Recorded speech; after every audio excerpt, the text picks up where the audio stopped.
Captain Lena Thomas sat alone in the dark room, the soft green light from the radar screen blinking quietly. It was midnight at the base and most of the crew had gone to sleep. But Lena was still awake, sipping cold coffee and staring at the dusty headset on the table. She was known as one of the best pilots in her unit, sharp in the sky and calm under pressure. The last few nights had been strange. She kept hearing something on the radio during the late hours. Broken voices, shouting, static, gunfire. It sounded like a unit was calling for help, but the signal was weak. Every time she tried to trace the location, it vanished. Like a ghost whispering through the clouds. Lena had reported it twice to her commanding officer. Both times she was told the same thing. "It's just interference, Captain, probably enemy tricks," they said. "Don't waste your time with shadows," they added with a shrug. But Lena couldn't shake the feeling. The voice she heard wasn't some fake message, it was real. She had flown too many missions not to recognize fear when she heard it. Whoever was out there wasn't acting, they were dying. She replayed the last recording again. Turning the volume up, the static filled the room. But in between the noise, she heard it. Requesting backup. Heavy fire. "We can't hold. Coordinates. Broken." Then silence. Her hand tightened around the edge of the table. She had tried cleaning the signal using software Suri. The base technician gave her. He believed her too. At least a little. "It sounds bad, Cap," he had said, scratching his head. "But the location's jammed. Real messy." That night, Lena couldn't sleep. She lay on her small bed, staring at the ceiling, listening to the sound of thunder in the distance. It wasn't just the rain outside that kept her awake. It was the guilt crawling under her skin. If she did nothing and those voices died out forever, could she forgive herself? In the morning, she went back to the comms room and listened again. This time she focused on small details, the timestamps, the echo in the background, even the gunshots. She compared maps, wind data, and old flight logs. After hours of work, something clicked. The valley, the red valley, it fit. It was deep in enemy territory, surrounded by cliffs, the perfect place for an ambush and a perfect place to get forgotten. Lena's breath caught in her throat. 300 soldiers were supposed to be doing a training exercise near that region, but no one had heard from them in 2 days. Command said they were fine. Just off-grid, but Lena knew better. She grabbed her file and rushed to the officer's quarters. She knocked firm and fast, her boots echoing in the hallway. When Colonel Hughes opened the door, he looked annoyed. "It's important," she said, holding up her file. "I think I found them." The colonel sighed and took the file, flipping through it lazily. "You're guessing," he said, handing it back. "Even if you're right, the valley is suicide," he added. "We're not losing more people over a bad signal." "But they're not a signal," Lena snapped. "They're our soldiers. Stand down, Captain." "That's an order," the colonel replied, walking back inside and closing the door. She stood frozen in the hallway, heart pounding, file shaking in her hand. 300 men could be dying right now, and no one cared enough to check. Her voice didn't matter, her evidence didn't matter. They had already decided to forget them. Back in the hangar, her eyes fell on her chopper, the old Black Hawk she had flown into so many battles. She ran her fingers along its side. Feeling the dents and scratches like scars on skin, Suri walked in holding a wrench and noticed her troubled face. "They said no, huh?" he asked. "They said forget it," Lena whispered. Suri nodded slowly, then looked at the chopper. "You thinking what I'm thinking?" he asked, a small smile creeping onto his face. "Yeah," Lena replied, her eyes fierce. "I'm going anyway." Outside, the storm clouds were rolling in. The winds howled like angry wolves, and somewhere out there, 300 soldiers were still waiting for someone, anyone, to hear their voice. Lena would be that someone, even if she had to go alone. Even if it meant breaking orders. Even if it meant never coming back. The rain had stopped by morning, but the sky still looked bruised, heavy with clouds. Captain Lena Thomas hadn't slept. Her eyes red, her uniform creased. She sat inside the maintenance bay, staring at the fuel truck like it held the answers. Around her, the base buzzed with routine life. Coffee breaks, radio chatter, morning drills, but to Lena, it all sounded hollow somewhere out there. 300 voices had been screaming into the dark, and now, silence. She looked over her shoulder and saw Suri walking toward her with a laptop under his arm. He wore a grease-stained shirt, still holding a half-eaten sandwich. "My Cap, you're gonna want to see this," he said, Placing the laptop on a crate, he opened the map file and pointed to a cluster of red marks. "What's that?" she asked, leaning in. "Those are impact sounds. From last night," he said. "I filtered out the echo, then matched the delay in gunfire and calmed static." He clicked again and a 3D map opened, showing sharp cliffs and narrow roads. Red Valley. Lena felt a chill run down her spine. "So the signal was coming from there," she whispered. Suri nodded. "And it gets worse, Cap," he said, scrolling down. There were 3 units scheduled for exercises there.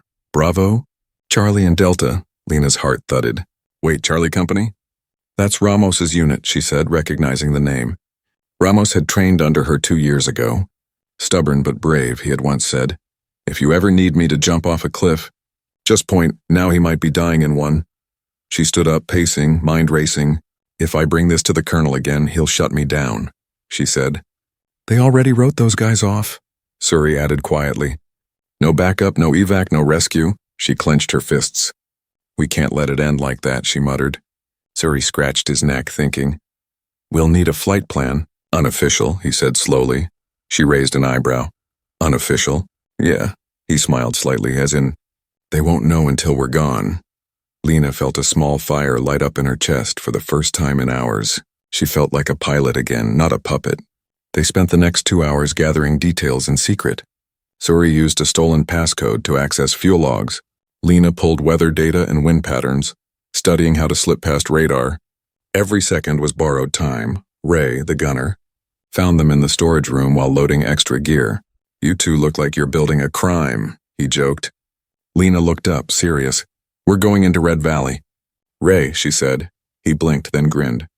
"Thought you'd never ask." That afternoon, while the base focused on a visiting general's inspection, Lena and her small crew wheeled the Blackhawk out from behind the hangar. No one questioned them. It was the kind of base where everyone minded their own business.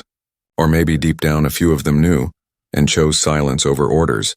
The map was laid out on the dashboard, scribbled with red lines and danger zones. Lena pointed at a cliff edge. "We land here, stay low. Collect the wounded first. If we see tanks," Ray asked, loading the gun. "We run," she replied. "This is rescue, not war." Suri checked the fuel, his hands trembling slightly. "You good?" Lena asked, watching him. He nodded, then hesitated. "You ever wonder what they'll do to us if we make it back?" Lena looked him in the eye, her voice steady. "They can take my badge, my rank, hell, even my name," she said. "But not this choice." As the engines roared to life, her heart pounded like a drum. She could already hear the gunfire in her head, the desperate cries from the radio. The storm clouds were crawling back over the sky. Fitting, she thought. She lifted the chopper into the air.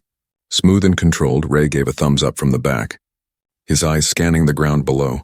Suri adjusted the dials, focused but pale, and Lena, she flew. Below them, the base grew smaller and smaller. The rules, the orders, the politics, all fading into fog. She didn't know if they'd make it in time, but one thing was clear. She had the coordinates, she had the machine, and she had something more dangerous than orders. She had conviction. 300 souls were out there, and she was coming like a ghost in the storm, like a fire refusing to die. The chopper's blade still spun slowly in the wind as Captain Lena Thomas stood near the open hangar. Her heart was still racing from what she and her crew had done. They had planned a mission without permission. A mission that could cost them their ranks, their freedom, maybe even their lives. But every part of her screamed that this was right. Inside the control tower, alarms were silent. The officers had no clue what she was about to do. The Red Valley was marked as a no-fly zone, full of anti-air weapons and unstable terrain. But to Lena, it was no longer a line on a map. It was a grave waiting to be filled if she didn't act. She walked toward the briefing room, her boots echoing through the hall. Her commanding officer, Colonel Hughes, was inside, reviewing reports with 2 other majors. The air smelled of strong coffee and burnt printer paper. Lena knocked once and stepped in, holding her helmet under her arm. "Captain Thomas," the colonel said, barely looking up. "This better be quick." "It will be, sir," she replied firmly. "I have confirmed coordinates on the missing units in Red Valley." The majors exchanged glances. One of them snorted. "That again?" he muttered. "Captain, we told you to drop that ghost story." "It's not a ghost story," she said sharply. "It's our men calling for help," the colonel sighed. rubbing his temples. "Captain, do you realize how many traps are in that area? You're talking about suicide." "Then let me be the fool who flies into it," she said, her voice steady. The room went silent for a second. The colonel's eyes hardened. "You're out of line," he said. "I'm out of patience," she shot back. "They're dying, sir. And we're sitting here pretending the static means nothing." The colonel stood up slowly, his hands behind his back. "Captain, you will not take any aircraft without clearance," he said coldly. "That is a direct order, and you will obey it." Lena's jaw tightened. "Yes, sir," she said quietly, then saluted. But as she turned and walked out of the room, her mind was already made up. She wasn't asking for permission anymore. She was done talking to men who cared more about paperwork than people. The chain of command was supposed to protect lives, not bury them under excuses. Outside, the wind picked up, tossing sand across the landing strip. Ray was waiting by the chopper, tapping his watch. "Well?" he asked. "Did he approve it?" Lena gave him a long look. "He approved nothing," she said. "And we're going anyway," Ray grinned, shaking his head. "I figured you'd say that." Suri came running out of the supply shed, carrying 2 oxygen tanks and a sealed map case. "Got us full fuel, extra medkits, and 1 angry quartermaster," he said, breathing hard. Lena smiled for the first time that day. "Let's make him angrier." They moved quickly. Every sound seemed louder now, the metallic clang of tools, the hiss of fuel, the whisper of fear in her chest.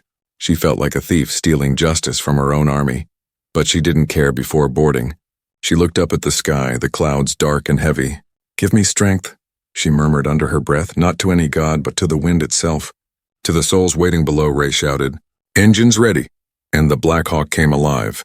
The blades roared as if answering her heart. She strapped in, adjusted her headset, and took a deep breath. "All right," she said into the mic. "Radio silent until we cross the ridge." "Roger that," Suri replied. "No one's catching us tonight, but someone did notice in the control tower. An officer spotted movement on the radar. Sir, one of the Hawks is leaving Hangar 7, he said nervously. Colonel Hughes turned pale. Who authorized that flight? No one answered. "Get her back now," the colonel barked, slamming his hand on the desk. But by the time the radio reached her frequency, she was already gone. Only static answered their desperate calls. Inside the cockpit, the world was shaking. Wind screamed through the valley as lightning flashed in the distance. Lena gripped the controls tighter. Eyes fixed on the horizon, Suri called out, "We're picking up interference again." "Good," she said. "Means we're getting closer." Ray leaned forward, squinting through the window. "Cap, look," he said softly, far below, through the haze. They could see smoke, thin, rising, desperate. "That's them," Lena whispered, her throat tightening. Suri stared at the monitor. "I'm counting heat signatures, hundreds, maybe more." "They're alive," Ray said, disbelief in his voice. "They held out this long." Lena's eyes glistened, her chest heavy with both pride and fear. "Hold on, boys," she murmured into the mic, even though they couldn't hear her. "We're coming for you." Behind her, lightning struck the mountains, painting the valley in a ghostly blue light. The Black Hawk flew straight into the storm, a dark shape defying orders and fate. She didn't know what waited for them, bullets, missiles, or death itself. But for Captain Lena Thomas, there was no turning back now. The chain of command was broken. But her heart, her courage, her promise to those trapped souls, those were unshakable. She wasn't flying for rank or honor anymore. She was flying for the ones no one else would save. The valley opened up below like a mouth full of smoke and fire. Captain Lena Thomas gripped the controls tighter, her knuckles white, her Black Hawk cut through the wind like a ghost, flying low over twisted rock and scorched trees. They were inside Red Valley now, the place everyone else called a grave. Visual on smoke columns. Ray called out from the gunner seat. "There's movement, lots of it." Scattered. Lena's eyes narrowed, scanning the ground. She could see flashes of muzzle fire, flares, and broken vehicles turned sideways for cover. Those weren't enemy positions. Those were soldiers, her people, trying not to die. Suri checked the radar and shook his head. "No air support nearby, Cap. We're the only bird in the sky." Lena pushed the chopper lower, skimming the ridge by mere feet. Enemy bullets started slicing through the air, pinging off the metal sides like rain on a tin roof. "We're taking fire," Ray shouted, spinning the side cannon and unleashing a spray of warning rounds. Below them, the soldiers looked up, confused, then hopeful, then shocked. They're signaling us, Suri said, voice cracking. He pointed to a soldier waving a flare with one arm, his other wrapped in bloody cloth. Lena circled the area fast, mapping the terrain in seconds. They're boxed in from 3 sides, she said. Snipers on the cliffs. Heavy gunners near the trucks. Ray leaned out the door, scanning with binoculars. There's a narrow stretch there, dead zone for enemy angles, he said. Pointing. That's our landing strip, Lena confirmed. Turning the chopper toward it. We get in, pick up who we can, get out, and circle back. As they descended, the roar of gunfire became deafening. Dust and shrapnel flew into the cockpit, stinging their faces. A missile flew past their tail, missing by inches. Ray cursed and fired another burst, clearing the area just enough. The chopper hit the ground hard, bouncing once, then settled. Lena kept the engine hot, eyes scanning for danger. Ray and Suri jumped out with medkits and stretchers. The soldiers came running, limping, crawling, some carrying others on their backs. One soldier, barely older than 19, looked up at Lena with shaking hands. You came, he whispered. Tears in his dust-covered eyes, Lena nodded. We're not leaving anyone behind. Ma'am, he said, collapsing into the arms of Suri. We thought we were ghosts. Bullets struck the tail rotor, metal screamed. Cap, we've got 10 loaded, Ray called, dragging a wounded sergeant toward the ramp. We've got room for more, Lena shouted back. Keep going. But the enemy wasn't waiting. A second missile streaked across the sky. This one hit closer, too close. The shockwave cracked the windshield. Suri stumbled, nearly dropping a man on a stretcher. Lena yelled into the mic. Brace for liftoff in 1 minute, no more. The last group of soldiers scrambled inside. Bloodied and silent, Ray jumped in after them. Slammed the door shut. Suri climbed in last, breathless, his shirt soaked with someone else's blood. Go, go, go, he yelled. Lena pulled the Black Hawk up just as the ground exploded beneath them. Smoke blinded her view, but her instincts took over. She weaved between the cliffs like she was dancing with death. Another missile locked on, beeping louder and louder. Decoy out. Ray shouted, launching flares into the sky. The missile chased one, veered off, and exploded mid-air. Cheers erupted from the wounded in the back. But Lena didn't smile. We're not safe yet, she said. They'll follow. They were too heavy. Flying slower than normal, the engine sputtered. Fuel gauge blinking red. Suri looked back at the wounded, whispering to himself, Come on, baby, just a few more minutes. Suddenly, a voice crackled in Lena's headset, faint but clear. Unidentified chopper, this is Raven 2. You need air cover? Lena's eyes widened. Raven 2. This is Black Hawk Juliet 9. Yes, we need immediate assist. Enemy hot on our tail. Copy that, Juliet 9. Coming in from North Ridge. 2 fighter jets broke through the clouds like angry angels. They flew so close Lena could see the scratches on their paint. Then boom boom, twin blasts lit up the sky behind her. The enemy's final wave was scattered. Burned, broken. Lena let out a long breath. The first one in hours? We've got cover, she said, voice low. Set course to base. Ray leaned his head against the cold metal wall. Suri slumped in his seat, finally blinking slow in the back. The wounded cried, whispered, prayed, some in silence, some out loud, but all of them alive. The sun broke through the clouds as they crossed the ridge, and Red Valley disappeared behind them, scarred but not silent. It had given up its dead before, but not this time, not today. Lena looked down at the valley one last time. I told you, she whispered. I heard your voices, and I came. The Black Hawk touched down hard on the runway, its engines wheezing like a tired beast. Dust and smoke swirled around as the rotors slowed. Captain Lena Thomas didn't move for a moment, her hands still frozen on the controls. Her heartbeat thumped against the headset, steady but heavy. She had made it back, but not all of them had. Suri stumbled out first. Clothes soaked in sweat and blood, his eyes wide and distant, Ray followed, helping 2 wounded soldiers out of the back. Medics rushed in with stretchers, shouting for plasma and oxygen. One of the rescued men, his face covered in dirt and tears, looked up at Lena and whispered, Thank you. But Lena didn't smile. She looked around. The chopper was half destroyed, the tail barely holding. Holes torn through the sides, and still, she could hear it in her head, the other voices. The ones they couldn't reach because she knew. There were more still trapped out there. Cap, Suri said softly, pulling off his gloves. We did what we could, Lena shook her head, staring at the horizon. No, she said quietly. We did what they allowed us to do. Ray looked at her. Confused and exhausted. "Lena, we barely made it out alive," he said. "We're running on fumes." She turned to him, her face pale but fierce. 300 men were in that valley, she said. We pulled out maybe 60. Her voice cracked slightly, but her eyes stayed steady. "I'm not leaving the rest behind." Ray stared. "You can't be serious. The engines are dying. The colonel will have us court-martialed." Lena looked at the wounded being carried away, their moans fading into the noise of the base. "I don't care what the colonel says," she whispered. "I'm going back." At that moment, the colonel himself arrived. Surrounded by officers, his face was red with anger, but his eyes flickered when he saw the rescued soldiers. "You disobeyed direct orders, Captain," he shouted. "You risked the entire operation." Lena stepped forward, her uniform stained with dust and blood. "I saved 60 lives, sir," she said calmly. "You left 300 to die." The colonel froze. "Watch your tone, Captain," he warned, but his voice had lost its bite. "These men were written off as lost," she continued. "They're alive because we broke your damn rules. The air between them was thick enough to choke on." Finally, the colonel turned away, waving his hand. "Ground that chopper," he said to the mechanics, "and lock her out of flight duty." Lena's jaw clenched, her nails digging into her palms. But deep inside, she already knew what she'd do. Later that night, when the base went quiet again, Lena returned to the hangar. The Blackhawk sat there like a wounded animal, patched and trembling. Suri was already there, flashlight in hand, tightening the bolts on the side panel. "You knew I'd come," she said, stepping closer. He smiled weakly. "Didn't even go to bed." Ray walked in from the other side, carrying ammo boxes. "I told myself I was done," he muttered.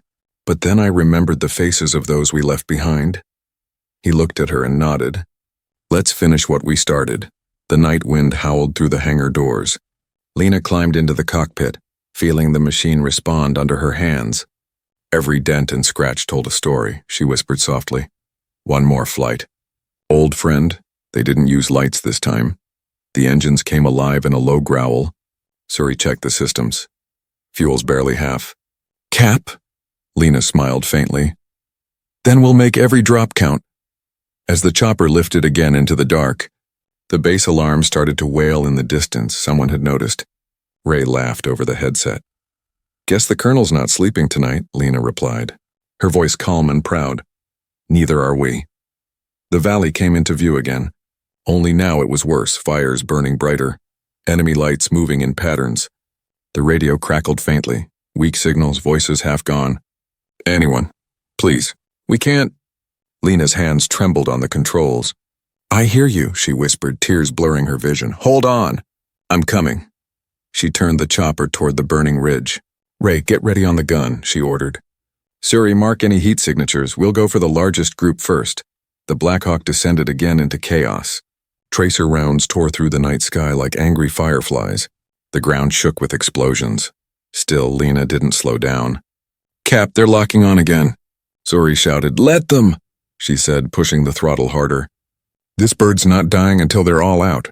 When they touched down, it wasn't a landing, it was a crash that survived.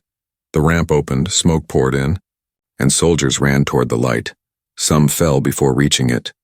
Others were dragged in by their brothers. Ray's gun thundered above them.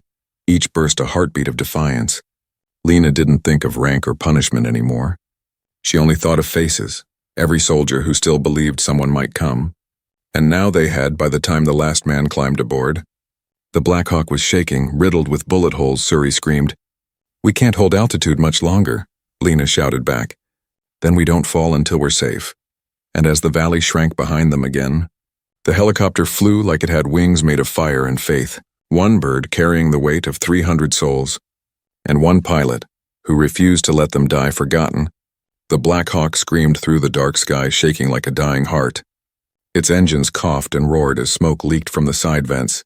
Inside the cabin was chaos, blood, noise, and desperate breathing. Captain Lena Thomas could barely hear anything over the alarms. Suri was shouting from the co-pilot seat. "Engine 2 is down, Cap," Ray yelled from the back. "We're hit again, tails cracked." The warning lights blinked red across the control panel. The chopper had done more than it was ever built to do, and it was falling apart with every second.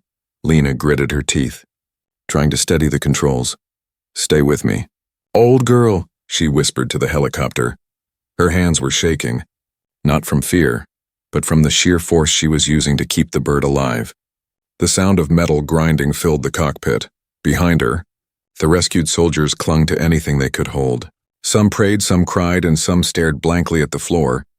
They were alive, but barely. The air smelled of fuel and gunpowder. "Altitude dropping fast," Suri said. Looking pale, Lena pulled the lever hard. The chopper groaned. "We can't climb," she muttered. "The hydraulics are shot." Her mind raced for a plan. But every option ended the same way, Cap. "We've got enemy pursuit," Ray shouted, scanning the radar. 3 blips appeared behind them.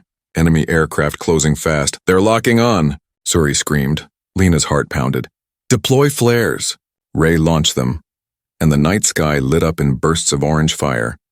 2 missiles exploded behind them, but one kept coming. Lena jerked the chopper sideways. The missile barely missed the rotor. The blast wave still hit them, throwing the Black Hawk into a wild spin. "Hold on," she shouted, pulling every ounce of strength into the controls. The horizon spun, the stars and Earth switching places again and again. Suri slammed his head against the console, blood running down his temple. Ray was screaming orders, but no one could hear them. Finally, with a gut-wrenching slam, the chopper steadied. Lena's breath came in sharp bursts, her hands numb. "Report!" she yelled. Suri coughed. "Still flying." "Barely," Ray called back. 2 wounded, not breathing. The rest holding on. For a moment, no one spoke. Only the sound of the blades struggling against the air filled the silence. Then Lena whispered to herself, "We're not going to make it, are we?" Suri heard her but said nothing. She glanced at him, saw the fear in his eyes, the same fear she was trying to hide. Her stomach twisted, not from panic but from heartbreak. She had come this far, risked everything, saved so many. Was this how it would end? She thought of her mother's words before she joined the Air Force. "Courage isn't about living without fear," her mother had said. "It's about flying through it." Lena smiled faintly at the memory. Her hand steadied again, her voice low but strong. "Not yet," she said. "Not while I'm still breathing." "Ray," she called. "Get those who can move to the center. Balance the weight." "Copy that," he said, pulling bodies into formation. "Suri, reroute power from the auxiliary." He nodded weakly. Fingers flying across the panel, sparks burst out, the lights flickered. But the hum of the engine grew stronger. The chopper lifted slightly, trembling. "Come on, baby." "Don't quit on me now," Lena whispered through the smoke. She saw the faint glow of the base lights far ahead. Home was close, but still too far. Then the radio crackled again. "This is Raven 2, we've got you on scope." "Juliet 9, Lena gasped. "Raven 2, we're heavily damaged. Multiple wounded, low fuel, need escort." "Roger that, Captain," the voice said. "We've got eyes on your tail, hang tight." The sky ahead exploded with streaks of light as Raven 2 engaged the enemy. Lena saw the dogfight in the distance, jets twisting, missiles bursting like fireworks. "Keep her steady," Suri said. "We're losing altitude again." Lena pushed the stick forward, sweat dripping from her brow. "Not yet," she whispered. "We're almost there." Suddenly, the right engine burst into flames.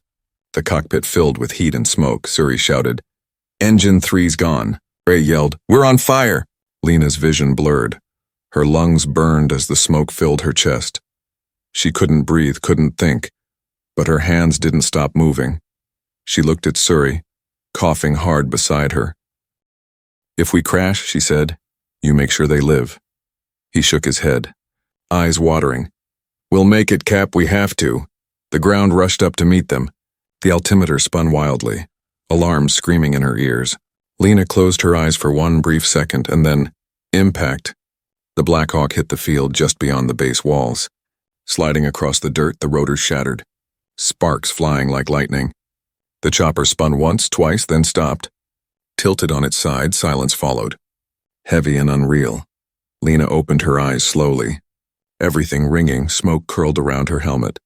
Her fingers trembling, she could hear faint voices, Ray coughing. Suri groaning, soldiers calling for help. They were alive, barely, but alive. She smiled weakly, blood dripping from her forehead. Her voice cracked as she whispered into the radio. "Base command. This is Captain Lena Thomas and requesting immediate medevac." She paused, eyes closing as the wind rushed through the broken frame. "Mission complete," she murmured. "We made it." The wreckage of the Black Hawk hissed softly in the cold night air. Steam rose from twisted metal and scorched wires. A faint red glow pulsed from the burning engine, lighting the field in flickers, and inside that broken shell, Captain Lena Thomas lay still. Her helmet was cracked, her face streaked with blood and dirt. She blinked slowly, fighting to stay awake. Every breath felt like lifting a mountain. Her ears rang with silence, sharp, endless, terrifying silence, but then a voice, "Captain, stay with me." It was Suri, crawling over the debris, one hand pressed to a wound on his shoulder. He reached her, shaking her gently. "Lena, can you hear me?" She tried to speak, but only a raspy whisper came out. "They're alive?" Suri nodded, tears in his eyes. "Most of them, yeah," he said, voice shaking. "You did it." Ray pushed the emergency hatch open from the other side, coughing hard. "Evac team's coming," he said, collapsing beside a broken panel. "I saw the flares." He turned his head toward Lena.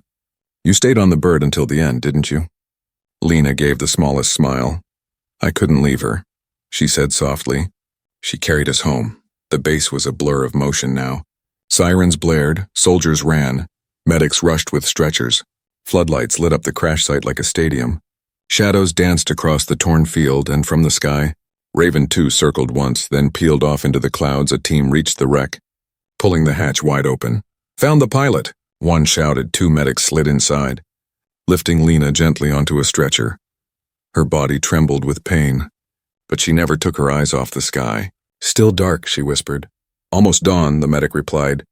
"You held out long enough." Suri and Ray were carried beside her, their hands reaching out to each other. They had made it back, not with glory, not with medals, but with lives, so many lives. The rescued soldiers were lined up along the field, some sitting, some lying down. They were bruised, burned, and broken, but breathing. And every single one of them looked toward Lena as she passed. Some whispered prayers, some saluted with shaking hands, others simply cried because they knew.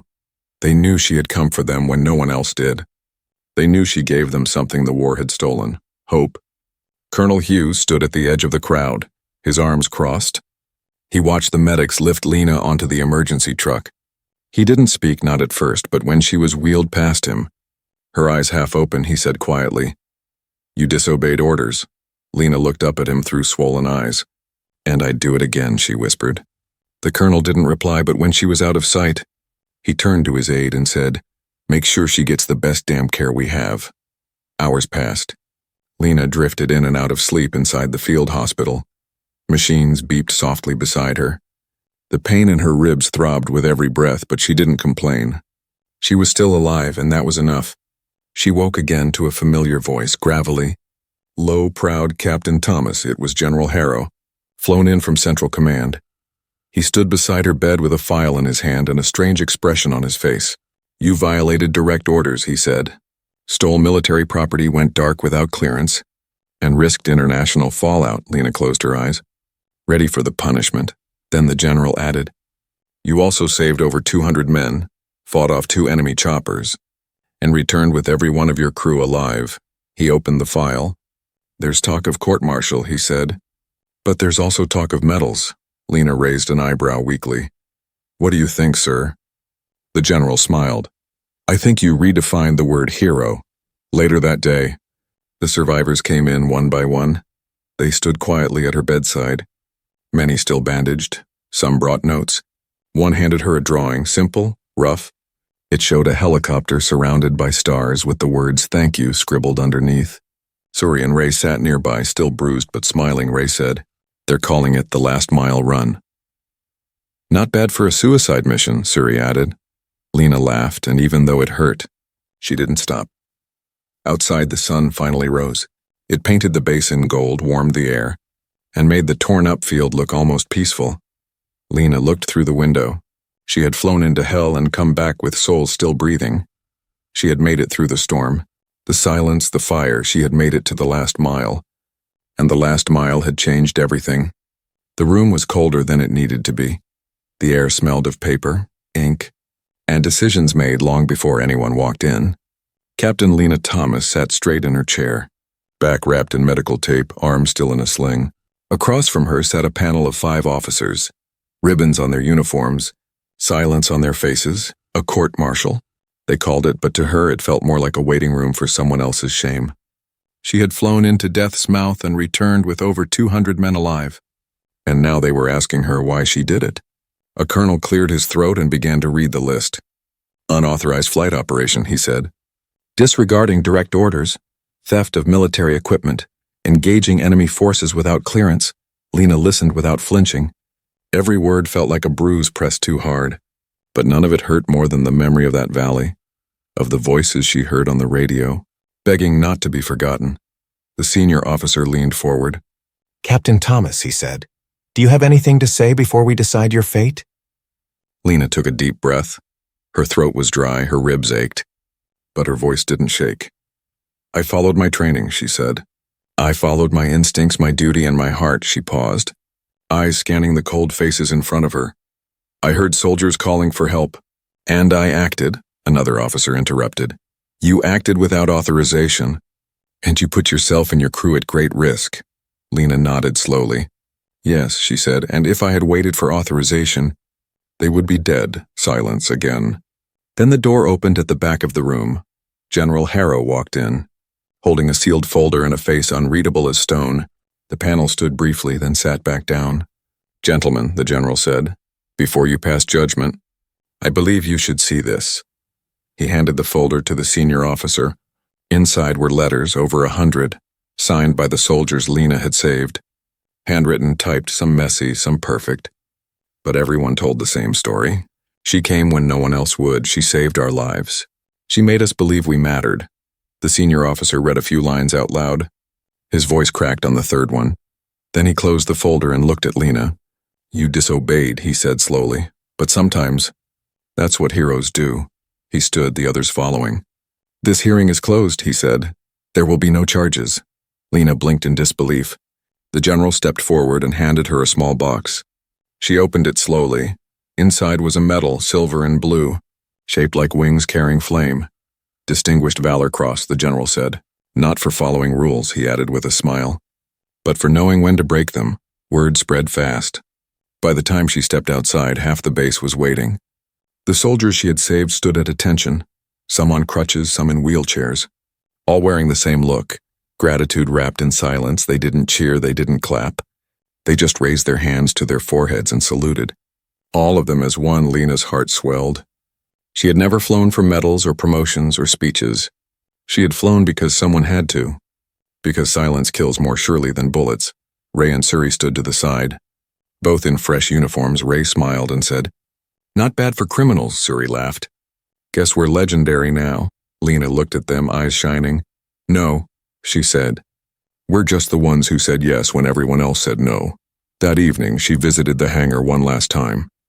The Black Hawk had been stripped for parts, its body too broken to fly again. But someone had cleaned it, patched the bullet holes, and spray-painted 5 words across its battered side. She carried us back home. Lena stood there for a long time. Her hand rested gently on the metal. She did good, she whispered. Real good? Behind her, a new recruit walked in. He stopped and stared at the chopper. You the one who flew that thing into the valley? He asked. Lena turned and smiled. I just listened to the voices no one else wanted to hear. He nodded. Quiet for a moment, then he said, If I ever get stuck somewhere like that, I hope someone like you hears me too. Lena looked up at the sky. The stars finally clear again, and she replied, You will?